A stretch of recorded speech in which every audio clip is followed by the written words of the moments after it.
নমস্কার, আমি জ্যোতিষী শ্রী গৌর ভট্টাচার্য। হ্যাঁ, থাম্বনেলটা ঠিকই পড়েছেন বা ঠিকই শুনেছেন যে সিংহ রাশির জাতক বা জাতিকাদের জন্য এই তিনটে ঘটনা ঘটবেই ঘটবে এই জুন মাসের শেষ 20 দিনে। এই জুন মাসের শেষ 20 দিনে এই তিনটে ঘটনা কী ঘটবে জানতে হলে ভিডিও শেষ পর্যন্ত মনোযোগ সহকারে শুনতে হবে। আর আপনি কোথা থেকে আমার ভিডিওটা শুনছেন বা দেখছেন অবশ্যই কমেন্ট বক্সে লিখে দিয়ে যান, তাহলে বুঝতে পারবো কোথায় কোথায় ভিডিওটা পৌঁছাচ্ছে। আর আমি জ্যোতিষী শ্রী গৌর ভট্টাচার্য, আমার চেম্বার হলো সারা ভারতবর্ষে একটাই চেম্বার, প্রতাপবাগান 6 নম্বর সরণি, বাঁকুড়া। যারা আসতে চাইছেন দেখুন উপরে নাম্বার দেখা যাচ্ছে, সেই নাম্বারে অবশ্যই যোগাযোগ করে আসতে পারেন। অন্যান্যদের মতো বিভিন্ন পাড়ায় পাড়ায় চেম্বার, বিভিন্ন হোটেলে চেম্বার, বিভিন্ন শহরে চেম্বার আমার নেই। প্রতিদিন আমি একই জায়গায় বসি। আমি এটাই বিশ্বাস করি যে সঠিক বিচার, সঠিক প্রতিকার করতে পারলে 10টা-20টা চেম্বার করার কোনো প্রয়োজন নেই। এক জায়গায় বসলে সমস্ত জায়গার মানুষ আসতে পারবে। যারা বহু দূরে থাকেন বা বহু দূর দূরান্ত থেকে দেখছেন, যাদের পক্ষে চেম্বার আসা সম্ভব নয় বা আসতে পারছেন না, তারা অনলাইনে আমার সাথে কথা বলতে পারবেন। অনলাইন দেখাতে হলে কী করতে হবে? আপনার নাম, জন্ম তারিখ, জন্ম সময়, জন্মস্থান, এই তথ্যগুলো পাঠিয়ে দিন। পৃথিবীর মানচিত্রে আপনি যে কোনো জায়গায় থাকুন না কেন, সেখান থেকে বসে আপনি আমার সঙ্গে কথা বলতে পারবেন। আপনার জন্মকুণ্ডলী নিয়ে একটা চুলচেরা বিচার বিশ্লেষণ করতে পারবেন। আর যদি দেখুন, আমার কাছে দেখাতে হলে একটা কথা মাথায় রাখতেই হবে যে আপনার যে সমস্যা, আপনার যে প্রবলেম, সেই প্রবলেমের কথাগুলো নিজে থেকে বলবেন না। বলবো আমি, পথ দেখাবো আমি। প্রত্যেকটা ভিডিও দেখবেন এই কথাটা বলি আমি। কারণ আপনি জন্ম তারিখ, জন্ম সময় পাঠিয়েছেন, এবার থেমে যান। আগে আমাকে বলতে দিন। আপনার সমস্ত তথ্য আগে বলবো আমি। প্রথমে বলবো অতীত জীবনের কথা, তারপরে বর্তমান জীবনের কথা, তারপরে ভবিষ্যৎবাণী। এই অতীতের কথাগুলো মিলিয়ে দেখুন আপনার সাথে ঘটেছে কিনা, বর্তমানের কথাগুলো মিলিয়ে দেখুন আপনার সাথে ঘটছে কিনা, তারপরেই ভবিষ্যৎবাণীর কথাগুলো আপনি শুনবেন বা বিশ্বাস করবেন বা সেগুলো ইনস্ট্রাকশনগুলো মেনে চলবেন। এইভাবেই প্রেডিকশন করতে ভালোবাসি। দীর্ঘ 2010 সাল থেকে একই প্রফেশনে যুক্ত আছি। আমার সম্বন্ধে আরও জানতে হলে গুগলে গিয়ে সার্চ করে লিখুন অ্যাস্ট্রোলজার গৌর ভট্টাচার্য, সেখানে লিখুন, সমস্ত তথ্য আমার সম্বন্ধে পাবেন। এই সিংহ রাশির জাতক বা জাতিকাদের জন্য রাশির দ্বাদশে বৃহস্পতি এবং শুক্রের আবির্ভাব, রাশির একাদশে বুধের আবির্ভাব, রাশির দশমে রবি, রাশির নবম স্থানে মঙ্গল সক্ষেত্রে থাকছে এবং অষ্টম স্থানে শনি। এই হচ্ছে গ্রহগত স্ট্রাকচার।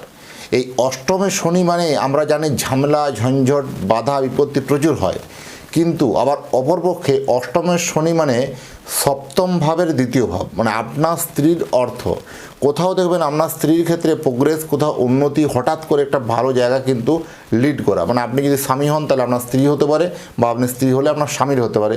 একটা ফিনান্সের জায়গায় গ্রোথ, ফিনান্সের জায়গায় উন্নতি যথেষ্ট ভালো হবে। ভ্রমণ কিন্তু আপনার হচ্ছে, একদম ব্যাগপত্র বাগিয়ে পড়ুন। মানে ভ্রমণ কিন্তু আপনার জন্য একটা ভালো ডেস্টিনেশন হতে পারে এবং সেই দৈবস্থান ভ্রমণ হতে পারে, কোনো একটা আধ্যাত্মিকতার জায়গা হতে পারে। এরকম ধরনের ভ্রমণ কিন্তু আপনার জন্য যথেষ্ট ভালো হবে। কোথাও জীবন জীবিকার ক্ষেত্রে একটা পরিবর্তন হতে পারে, বা আপনি জীবন জীবিকা পরিবর্তন করার জন্য বারবার চেষ্টা করছেন, মরিয়া হয়ে উঠেছেন যে আপনার এই পেশাটাকে চেঞ্জ করবেন। আপনি এই পেশাতে যেটা করছেন এটাই সন্তুষ্ট নয়, বা কোনোভাবে আপনার আর্নিংটা ঠিকমতো হচ্ছে না, তাই আপনি পরিবর্তন করার জন্য প্রচুর চেষ্টা করছেন, কোনো মতে কোনো দিশা খুঁজে পাচ্ছেন না। এবার কিন্তু একটা কথা বলতে পারবো যে কর্মের একটা নতুন কোনো দিশা পাবেন। হঠাৎ করে নতুন কোনো কর্ম পরিবর্তনের একটা প্ল্যাটফর্ম বা সুযোগ, অপরচুনিটি আপনার কাছে আসবে, এটুকু কিন্তু হলপ করে বলতে পারবো। তবে পার্টনার ব্যবসা থেকে যাবেন না, পার্টনার ক্ষেত্রে গেলে এত ভালো শুভ হবে না। এবং কোনো কম্পিটিশনমূলক পরীক্ষা, যারা বিভিন্ন কম্পিটিশনমূলক এক্সাম দিচ্ছেন, সেই কম্পিটিশনমূলক এক্সামগুলো এবার কিন্তু আপনার জন্য শিখে ছিঁড়লেও ছিঁড়তে পারে। কারণ সেই জায়গাতে একটা সফলতা ইঙ্গিত কিন্তু লক্ষ্য করা যায়। বাকি গ্রহদের পজিশন দেখেই সেটা নির্ণয় করা যাবে আপনার জন্য শ্রেষ্ঠ হবে। অষ্টমে শনি ঝামেলা ঝঞ্ঝট তো বললাম, আমি প্রথমে বললাম, কিন্তু আপনার ব্যস্ততা প্রচণ্ড বাড়াবে। এইভাবে এতটাই ব্যস্ততা বাড়াবে যে আপনি বিভিন্ন রকম ওই ঝামেলা ঝঞ্ঝট করতে গিয়ে অনেকখানি সময় আপনার জন্য অপচয় হতে পারে। এগুলো একটু সতর্ক থাকা অবশ্যই জরুরি আছে। আপনার কর্মস্থলের কোনো সমস্যা এতদিন থেকে মিটতে পারে। এই কাজের জায়গাতে অনেক দিন ধরে দীর্ঘমেয়াদী একটা কোনো রোগ ভোগ বা দীর্ঘমেয়াদী কোনো সমস্যা বা দীর্ঘমেয়াদী কোনোটা মানে জটিলতা, মানে কর্মের অসুখ বলছি, এটা কোনো হেলথের অসুখ বলছি না, এই কোথাও কর্মের একটা অসুখ হয়েছিল আর কি। সেই কর্মের অসুখটা সারতে সারতে আপনি কিন্তু রাস্তা একটা কিনারা পাবেন। যে অনেক দিন থেকে বহু কিছু ঝামেলা ক্রেয়স একটা সৃষ্টি করা, বা তালগোল পাকিয়ে নেওয়া, বা হিসাব তালগোল পাকিয়ে পেকে যাওয়া, এইরকম ঘটনা ছিল, সেখান থেকে অল্প অল্প হলেও রিলিফ পেতে পারেন। একটা ভালো দিক কিন্তু লক্ষ্য করা যায়, আপনার জন্য শ্রেষ্ঠ হবে। জন্মকুণ্ডলী অনুযায়ী যারা সিনিয়র সিটিজেন আছেন তাদের জন্য এই মাসটা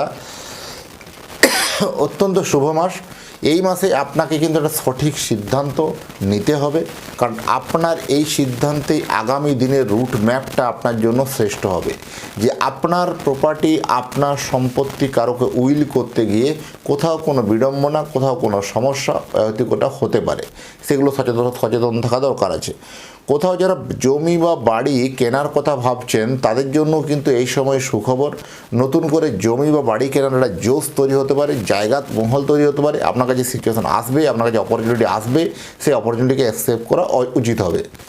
যারা বহু দূর দূরান্তে থেকে চাকরি করেন, যারা দেশ থেকে দেশান্তরে মানে বহু দূরে দেশে বিদেশে গিয়ে যারা চাকরি করছেন, আপনি চাকরিতে করতে গেছেন, যখন গিয়েছিলেন তখন আপনাকে এক কথা বলে নিয়ে যাওয়া হয়েছিল, আবার আপনি বর্তমানে এখন যে কাজটা করছেন সেই কথার সঙ্গে অনেক হিউজ ডিফারেন্স, হিউজ ফারাক।